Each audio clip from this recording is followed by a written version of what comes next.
Active versus passive. Where do we start with the debate? And PIMCO is an active manager, so why should we be thinking active? Yeah, it's a very good question. It's something we've been getting for a couple of decades at least. I'm sure. So I guess there's a couple of things. Firstly, and many of the listeners and viewers may not even realise this, but if you look at the history of active equity management versus active bond management, the bond manager universe of active managers has been way more successful in repeatable alpha generation versus passive. So does that mean it's easier to manage bonds? Maybe. Could be. I'll say no to that, but it could be that. Or is it just that the equity market's more efficient and there's less opportunity? It could be part of that. There's a third answer that you should be arguing, which is that bond managers are smarter than equity managers. I won't comment on that. I'll take that. But that's the reality. If you look at history, that differential's been consistent. And so, not surprisingly, more sort of equity investors have gone passive because after fees you were not getting paid for not all some active managers, obviously exceptional, but many in history weren't. The other thing is that when markets are volatile, it's much more conducive to active management. When volatility's constrained, especially when central banks were holding rates down, you had all these sort of concepts of like a put sort of thing where the central banks would provide support for all markets. Inflation was low. All these sort of things suggested it was much harder to generate alpha. And when things become much more volatile and there's a lot of noise, the sweet spot for alpha generation sort of comes into its own. So not only do we think that the bond asset class is very conducive to generating alpha, we're also in an environment that's even more sort of pound the table in terms of that active versus passive opportunity set.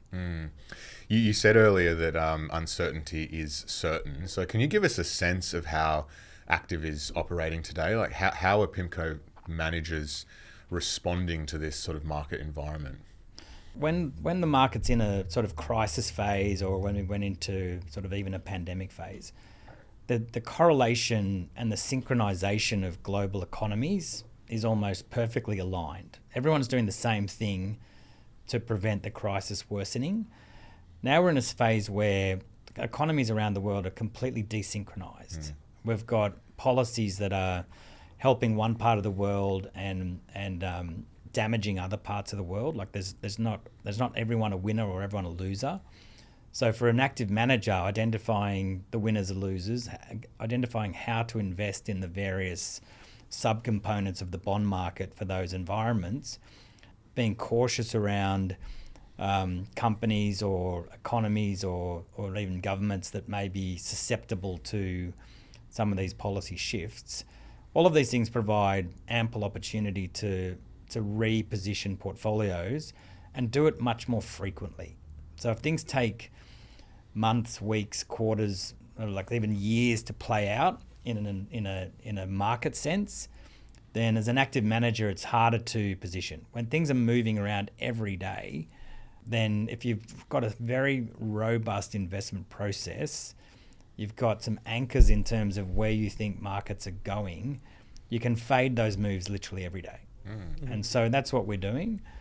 The nice thing about a bond manager is there's so many dimensions for that. It's not just overweight or underweight interest rates. There's a whole yield curve in every single global market. There's different parts of the credit spectrum. There's different currencies to be trading. And there's also one of the things we're very active in is trading volatility. So if volatility is providing a way to sort of position portfolios and get paid for the volatility, when it's high vol, they can be very rewarding positions in a portfolio sense. Yeah. Well, let's turn to these new active ETFs that have launched in Australia. You started with 4. You didn't want to do anything in half measures. Just bang. So why was now the time to launch, and give us a sense of what you have started with here? Yeah, so I think it comes back to that Magnificent 7 in terms of why now.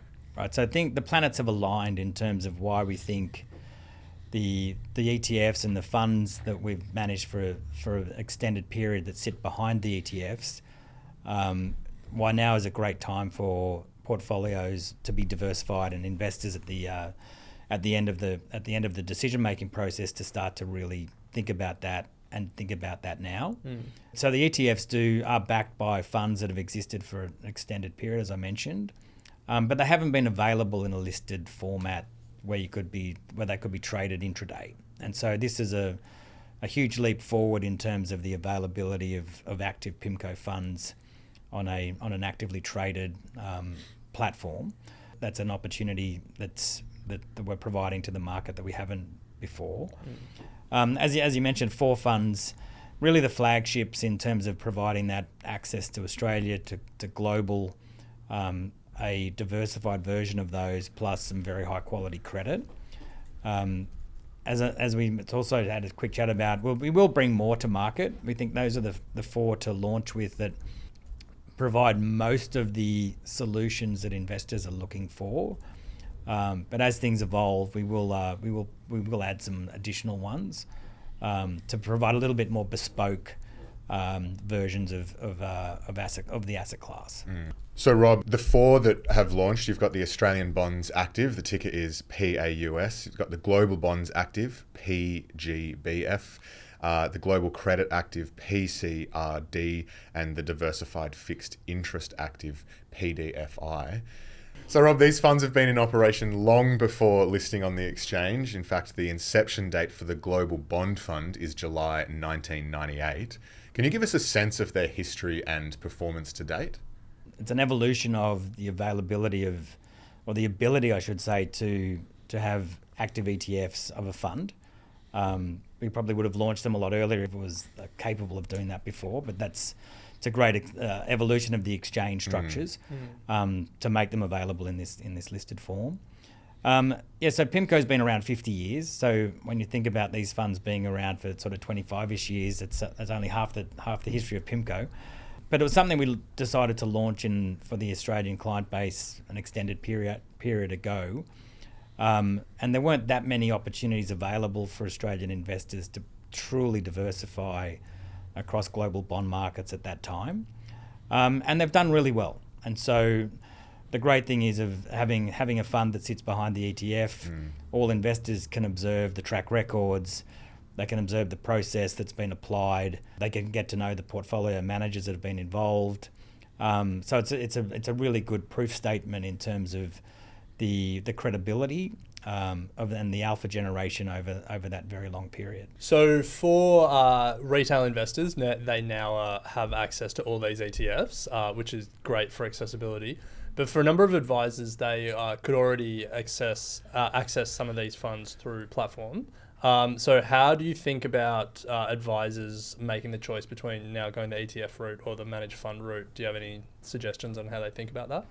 Well, the great news is you're getting access to exactly the same investment. It really comes down to the preference of the advisor to want to invest in fund form or in listed form. And so the investor experience will be the same because you're investing into the same underlying. It's just whether or not you prefer to be in listed form or unlisted. The other thing to mention is these funds have all been very successful. They're all sort of multiple billions of dollars invested by Australian investors into the funds already. So advisors have been huge supporters of the fund versions for literally decades, as we mentioned.